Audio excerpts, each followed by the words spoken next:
Much for having me here to speak about my work running a charity that teaches craft work in prison. Find Cell Work is a social enterprise, and we train and we pay, it's core to our mission that we pay men and women in prison to do needlework, which they can do when they're locked in their cells, in these tiny spaces. The work is sold to museums, to interior designers, to private customers, and the prisoners earn 40% of the proceeds. Our mission is to make skilled craft work a widely accepted option for prisoners. So really to make that accepted in our prison system, with opportunities, and tie it in more closely than it is now, to opportunities for further training and employment on release. This is a huge task actually, and it's all been uphill work from the start, and it still is. But it's a thrilling idea and prospect, and one which we know can work with time. There's actually a long tradition of craft work in prison across the world. Craft work has always been done in prison since prisons began, and craft work in prison can be transformative for many of the reasons that were outlined in the preceding talks. I recognise everything. The meditative quality of focusing on craft for long periods of time, probably the rhythmic activity too, has neurological benefits to people who are stressed and traumatized, which is obviously a common situation in prison. The sense of identity that comes from craft work in a situation where you have none and you're basically defined as being a number and you've been excluded, and feel that people actually don't want to know who you are because it's too frightening. So the power of craft work in these places is quite extraordinary. And then simply the usefulness has been talking about art and craft, usefulness and purpose. Well, imagine the kind of power that the usefulness of craft carries in a situation where you are redundant and have too little to do. And lastly, of course, the sense of benefit to the community. The inner benefit to the prisoner on their own journey, we hope, away from crime and towards a more productive and meaningful life. And then also benefit to the general community. The guy in this picture, and this is just a classic prison story, wrote 400 songs when he was in prison. And the interesting thing is actually prisons, because they're places of deprivation and suffering, a lot of creativity comes out, because that's when creativity comes out, isn't it? So it's a kind of, there's an opportunity there. Find Cell Work's rehabilitation model is unusual because it directly confronts a problem of prison that will never go away, however much, whatever governments say about rehabilitation revolutions and working prisons and so on. Prisoners, and 70% of prisoners have one or more mental health disorder, spend roughly 17 hours a day locked in their cells with little or nothing to do, and that's prison. And whatever we do, it's that problem, that issue, it's not going to go away. Find Cell Workers sew for an average of 15 hours a week, we worked out. Some sew for as long as 40 hours a week. It's absolutely extraordinary when you think about it. None of us, some of us would kill to be able to, oh sorry, that was a slip. To be able to sew for 40 hours a week. The vast majority of these men and women who are sewing for 15 to 40 hours a week, voluntarily, of their own will, because they like it, have never picked up a needle before in their lives. So again, it's huge distances travelled in a very small way. We work with about 400 prisoners a year, and that work is actually facilitated by the activities of 300 volunteers, about 50 of whom go into prison to actually do the teaching, and the other volunteers are involved in selling activities for us all over the country.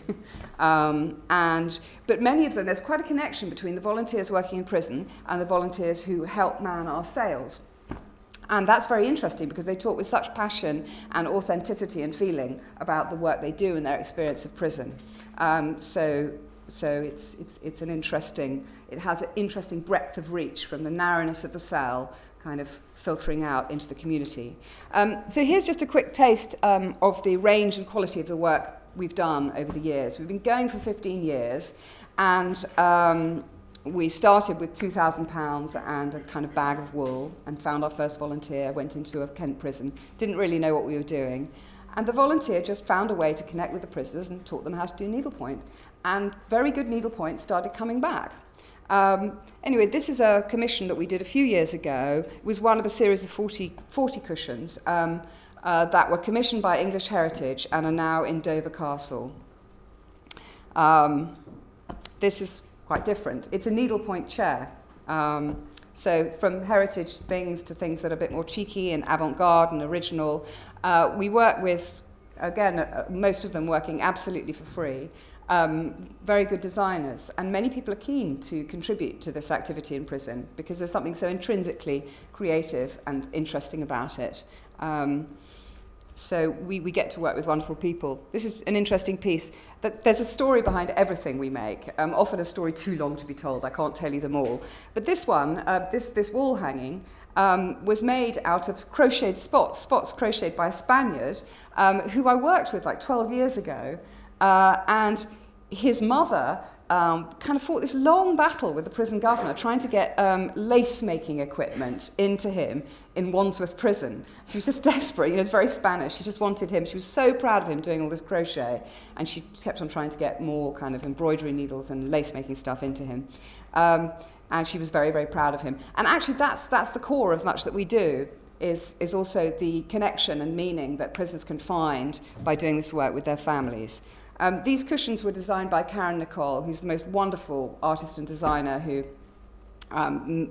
many of you have probably heard of, who uses animals and does these huge embroidered animals now, actually, but has worked in fashion. And it's cruel work. And again, kind of just remember that all this work is done by people who didn't sew, 6 months before they got to this stage. And then this was a wall hanging we did for Gavin Turk, which was a beautiful thing. And all the prisoners involved never heard of Gavin Turk, most of them never heard of English Heritage, never heard of the V&A Museum that we've also worked for. So the work also just opens up new worlds culturally, imaginatively, worlds of design and beauty, imagination and history. And another side to the work is simply ownership. From the kind of very localized ownership of this object that you are making, that you finish, for which you are paid immediately, it gets returned to Fine Selwork's office, to kind of ownership of a process that's larger as well. So this woman actually ran an embroidery group in her prison in the Midlands for us because we had no volunteer there. And she just, we've had lots of prisoners actually kind of internally run things for us. And they do it just as well, sometimes a lot better, than our external volunteers coming from the outside who aren't actually prisoners. She managed the women, she made sure they got their work, and many prisoners who get involved in teaching and managing classes for us want to share. They often express the sentiment of just wanting to share with others what they've got out of the work. And just ownership and initiative in places like these where, sort of awful seized up places where you can't get anything done and you're not allowed to do anything is incredibly liberating. And the background, of course, is that many of the people we work with, haven't been employed, haven't got qualifications, can't read, etc., etc. There's very, very low levels of skills. So actually, prisons can be made into an opportunity to experience art and beauty, community, ownership, a chance to save some money for the first time in your life. A recent evaluation shows that Fine Selwork addresses key skills affecting prisoners offending, work skills, social skills, and mental health. These are all things that drive people over the edge and into crime. Interestingly, in a number of evaluations we've done, giving back is a primary benefit of Fine Selwork, and that's the prisoners saying they feel they're contributing, and that means a lot to them. So again, the sense of purpose and usefulness can be incredibly liberating. Actually, it's quite a lot of them also say, I really like Fine Selwork, I'm really glad I'm working for a charity. And you say, well, you're the charity, you try to explain, but it's just this feeling of that it's actually bigger than something that's just for them individually. It's also about sharing and giving back. They also speak about calmness, which is a very rare commodity in prison, and, of course, the greatest blessing of all, which is time passing more quickly. Let's do this. So while fine cell work is quite original, we're original in the sense that we've managed to create a little brand, a commercial brand from products handmade in prison. Craft work has been done in prison for as long as they've existed. And rugs have been made in Portugal and India, furniture in France in the Napoleonic Wars. If you think about it, when there was a lot more craft in the world, the earliest prisons, people who could do woodwork and weaving, etc., were locked up in prison because they were just skills that working people had. And a lot of them just practiced their skills when they were inside. And of course, quilts in Victorian times were made behind bars. So this picture is of an important quilt in the Australian National Collection, which was made under the auspices of Elizabeth Fry. And it's called the Raja quilt because it was made on a convict ship taking convicts to Australia. And in fact, textiles work has always been done in prison. Prisoners make their own clothing. There's always the joke about mail bags. They make mail bags. And many prisons actually have quite a proud tradition of textiles. What's interesting about Elizabeth Fry's project, when I read about it, I couldn't believe it, because actually the kind of essence of it is the same as what we're doing now, which is that Fry sent in volunteer needlewomen to train the prisoners. And from the inscription on the Raja quilt, the relationship is similar, that the prisoners embroidered this on. They say, this quilt was for the ladies of the Convict Ship Committee. And they presented it, quote, as a testimony to the gratitude with which they remember their exertions. This is the exertions of the Convict Ship Committee for their welfare in England. And also as proof that they have not neglected the ladies' kind admonition of being industrious. So anyway, needlework, virtue, hard work, rather than mischief for idle hands, we have busy hands. It's all there. Fine cell work prisoners express very eloquently and often the debt of gratitude they feel they owe to their volunteer instructors. One said, "My heart goes out to the volunteers for the time they give helping prisoners. Some folk would wash their hands of criminals, but these people accept us for what we are and are willing to give us a chance." The enthusiasm and energy of the volunteers that come to prison shows me that I can do something worthwhile, which in turn helps me start to value myself. So that's the essence of it, the essence of entering a wider, more supportive community. But at the same time, this is the view. This is a view from a cell window done on, I think, 22-point needlepoint canvas, so incredibly fine. This is a blown up. And it's the view from a cell window in Wandsworth Prison. So on the one hand, there are all these wonderful, liberated-looking birds on the Elizabeth Fry quilt. And on the other hand, this is the heart of a quilt that Fine Cell Work made, which was commissioned by the V&A Museum and shown at an exhibition there in 2010. This is a guy at work in his cell on the quilt, and he's the one who did that detail of the view from his cell. And you can see the kind of board with his wools on the walls. There's sort of often there are these little shrines to the work they're doing that they put on their walls, and they put pieces of work that they've done on their walls. And I just love the picture because he looks so anyway, again, this is like a really un-prison attitude. I've been to so many prison workshops where people are just sitting about, kind of lolling about with nothing to do, looking absolutely demotivated and bored, and they have nothing meaningful to do, and there just is not enough work in prisons, let alone work in prison cells. And I love this picture because it conveys the kind of energy and enthusiasm and the kind of inwardness as well of the work he's doing. So at this exhibition of the V&A, and this is a man working on the quilt, a picture of a man working on that quilt in his cell, a quilt made by prisoners in Wandsworth in the late 21st century, hung alongside the Elizabeth Fry quilt. And that is a picture of the finished piece. Very, very different from the Elizabeth Fry quilt. Not exactly pretty. I don't know if you can see what the actual design is. It's Wandsworth Prison seen from above. And the prisoners, the process of making this quilt was quite extraordinary. It was made, about 54 prisoners contributed designs and ideas and stitch work. Not all of the designs and the stitched patches actually got into the final piece. And there was this wonderful filtering process where there was a committee of 2 curators from the V&A, 2 prisoners and 2 volunteers who selected all the embroidered patches that were to go into the final piece. And each patch tells a story and is very, in one way or another, very, very emblematic of a kind of prison life and prison stories. Here's one that I think is rather funny. This is a guy, Daily Dreams, what he thinks about. Can you see it? Can you see the wording? Yeah. There's another one, and that's just prison, you know. And people need faith, and in some ways it actually brings out the spirituality in people. And then these kind of enhanced thinking skills on one side, and I trust in God. And that was done by a guy who was in a wheelchair in his cell and didn't get out of his cell and did not get visited by a disability officer for 4 months. He kept on putting in petitions from his first week. That's a very prison story. He was just stuck in his cell in a wheelchair, and all he had was his patchwork. Anyway, to move on.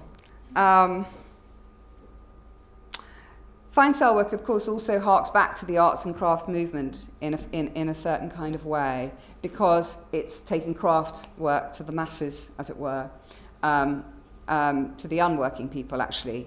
Fine cell work was founded by someone called Lady Anne Tree, who described herself rather memorably as a sort of Victorian do-gooder.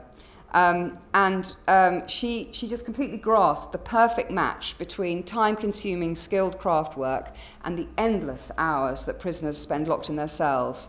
And she wrote, I pondered the necessity of prisoners having something worthwhile to do during their long hours of lonely idleness. I wanted that work to be creative, enjoyable, worthwhile, and saleable.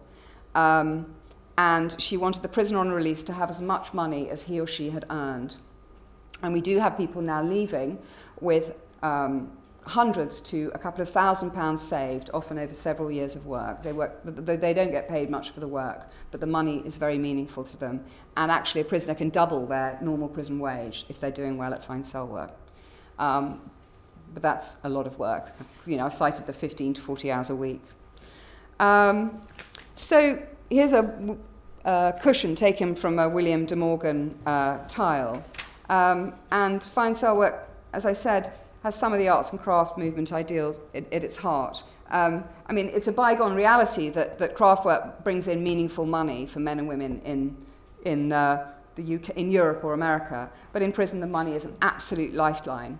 And prisoners use the money to pay off debts, to help family members actually travel to see them. So it can have a huge impact on what happens in their sentences, because they have the money to keep in touch with their families in the most basic ways, by telephoning them, by writing to them, by paying travel fares the families otherwise couldn't afford. Actually there was one woman who was Jamaican, and her children were growing up in Jamaica, and she was a very, very fast stitcher, and she paid for her daughters to go through university with her fine cell work money, and they did well. And the stories like that are just so moving, you know. So it's amazing, the resourcefulness it brings out in people, and simply the restorative sense of autonomy and control is an important thing. And so the connection with William de Morgan, you know, the idea of making craft work a day-to-day practice in the modern world, well, that's what's happening in our prisons. William de Morgan's mother actually campaigned with Elizabeth Fry, who brought the first paid needlework into prisons in the 19th century. So she campaigned for prison reform. For the men and women we work with, the sense of continuity with the past is as important as the sense of connection to the outside world. And obviously this also opens up worlds of knowledge that they might not, that they didn't necessarily have access, most of them didn't have access to before. The connection with Dover Castle or the V&A Museum, with history and culture and heritage. So a lot of the work, when we do commissions like these, of which we do get a fair number. We've just launched, by the way, some samplers in Kew Palace, which has just reopened. And there are 8 fine cell work samplers that are kind of, hark back to, I think, the early 1800s when Kew Palace was inhabited and people were busy embroidering. Just to learn about Kew Palace, that's all part of the commission work. So it's not just a piece of paid work, it's also a kind of piece of belonging, history, etc., etc. One prisoner wrote about fine cell work, it opens up another world, one that's long forgotten. It's reinventing the craftsmanship of yesteryear. Then there's the pride and usefulness in seeing something of beauty come together, and the thought that me and my friend's cell work will bring pleasure now and hopefully long into the future. And that is often an often reiterated sentiment. And the idea of pleasure, even joy, is kind of taboo in prison because they're supposed to be having a nasty time. I suppose that's really the thinking behind it all. And actually, in order to get better, pleasure is important. To feel better, it's important to feel better. And the feeling better is connected to the connection with other people. And all these things we've talked about already. So there's another link to, as it were, the kind of history of the loss of craft skills in this country and our small effort to kind of reignite them in prisons, which is that we're starting to work in partnership with City and Guilds, who have a kind of specialised preserve in their vast portfolio of qualifications for craft work, because City and Guilds, of course, was actually formed by a few members of some of the main livery companies who, and the purpose of it was in the mid-19th century when the craft skills were all getting lost and industrialisation was rife, and to preserve craft skills. That was how this vast global accrediting organisation was actually instigated. So we're now working with City and Guilds to try and expand City and Guilds training and craft skills in prison. And there's a lot of potential in this.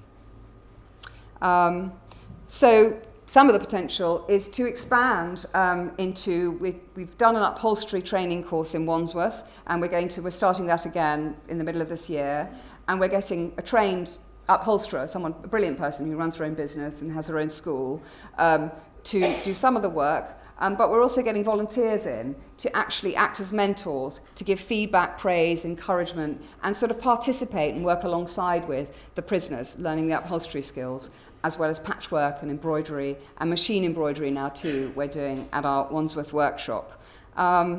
So the plan is to expand the range of products, to expand the range of training and qualifications that prisoners can do, and to slowly build something more than just embroidery in cells, which is the heart of it. And Fine Cell Work actually has received inquiries from at least 10, I've counted 10, but there have been a lot over the years, other countries about replicating its model. And it's partly because Fine Cell Work's done something noticeable, but it's also because actually it's already going on in lots of prisons all over the world. It's just finding a market for the work is the hard bit. And retaining a sort of design and quality control and getting it out there is something that's rather foreign to the way prisons work. And Fine Cell Work started to do that, and a lot of other people want to. So we also have a constant stream that we cannot meet of requests from prisoners, from prison staff, and also from prospective volunteers who want to volunteer in prison. And slowly and surely we want to expand the presence of volunteers with craft skills working in prison in our training programs. So this, by the way, was done by a man who was doing a very long sentence and was in a kind of psychiatric part of a prison up north. And he had never, ever stuck at anything. He'd been inside for a long time.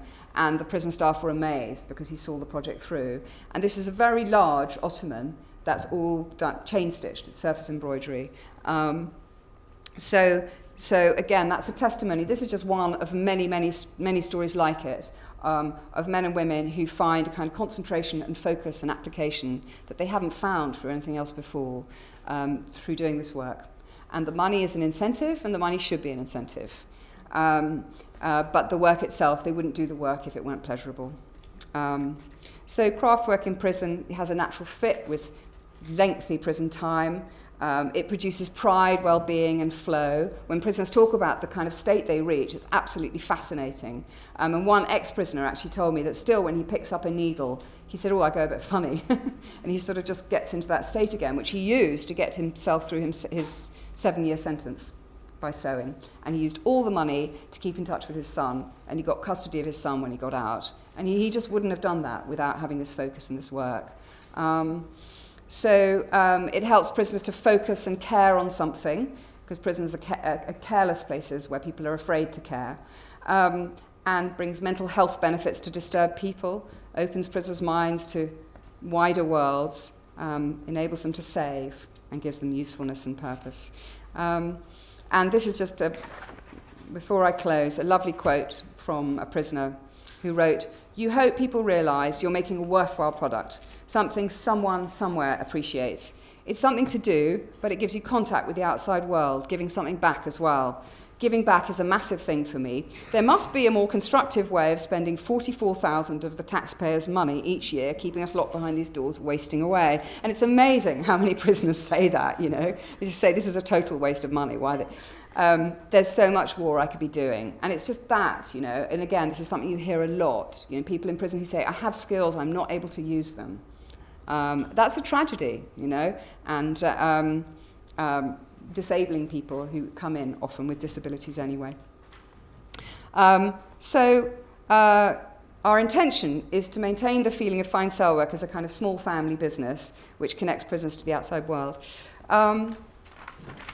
We also want to build Fine Cell Work as a more sustainable social business with the prisoners as stakeholders. And this was a proud kind of moment, a first for us last year, when we had a pop-up shop for 7 months in the heart of Mayfair. It was absolutely wonderful. And the stuff didn't look out of place. You know, it really did not look like a charity shop. And it was manned by volunteers who absolutely loved it, because all their kind of protégés' work was, you know, selling in Mayfair.